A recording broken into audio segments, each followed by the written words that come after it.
Action. Hey everyone, thanks for tuning in today. Today we're going to take a closer look at how the crazy sport of biathlon came to be. So, biathlon. How does a sport like cross-country skiing get paired with a sport like rifle marksmanship? The sport first dates back 4,000 years ago to Norway, where cave paintings have been found of people hunting on skis. In fact, the Norse god was both referred to as the god of archery and hunting, but also winter sport. Back in the day, during the harsh winters of Scandinavia, people found it more effective to hunt on skis during the winter months. Soon, this evolved into Norway's military defense in the 17th and 18th century, training soldiers on skis. Eventually, Border Patrol took this training on skis and turned their career into a sport and held biathlon's first competition. International biathlon got its start at the 1924 Winter Olympics in Chamonix, France, where the military patrol was included as a demonstration event. It continued to be demonstrated in the 1928, 1936, and 1948 Winter Olympics before officially becoming a Winter Olympic sport in 1955. The first World Championships were held in Saalfeld in Austria in 1958, where 6 nations competed.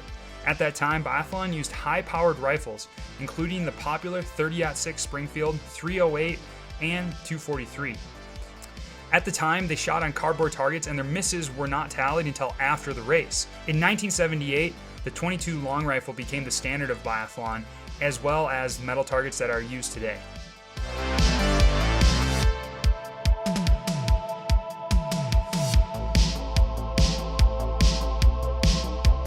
To take a closer look at how a biathlon range is set up, let's head over to the range with Brian Halligan, an ex-biathlete and now head coach of the Auburn Ski Club in California.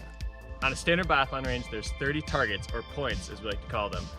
Looking down the range, there's wind flags, which athletes use to detect the pattern of the wind during the race. In biathlon, we shoot 50 meters, so that means the target is 50 meters from the firing line. When the range is open, nobody's allowed to cross that firing line because that means people are shooting bullets and the range is high.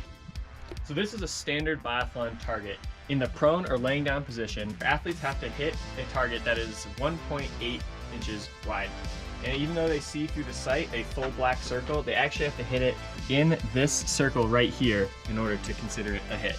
In the standing position, because there's less stability, an athlete has 4.5 inch diameter target to hit from 50 meters away. There's a plate that slides back and forth to set the target between prone and standing.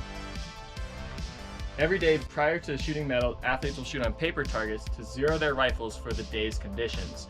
A really good athlete can put all their shots right in the middle of the paper target, where someone who might not be zeroed for the day might be a little bit off, and use sight corrections to bring them to the center. Since biathlon's first World Championships in Saalfeld in Austria in 1958, where only 6 nations competed, biathlon's popularity has exploded and is now the #1 watched winter sport in all of Europe, and reaches an average of 36.5 million people per World Cup event. Its rise to the top of TV charts is largely due to the combination of skiing and shooting, with quick lead changes and also unexpected turns during the event. So how does it all work? In order to see more about how the races are set up and the different types of race formats, make sure you head over to Brian Halligan's YouTube channel and check out his video that explains the different formats and how a biathlon race works. Thanks for tuning in to this video that looked a little bit more into biathlon's history. Make sure you like and subscribe, and I hope you enjoy all the races during this year's Winter Olympic Games in Beijing, China.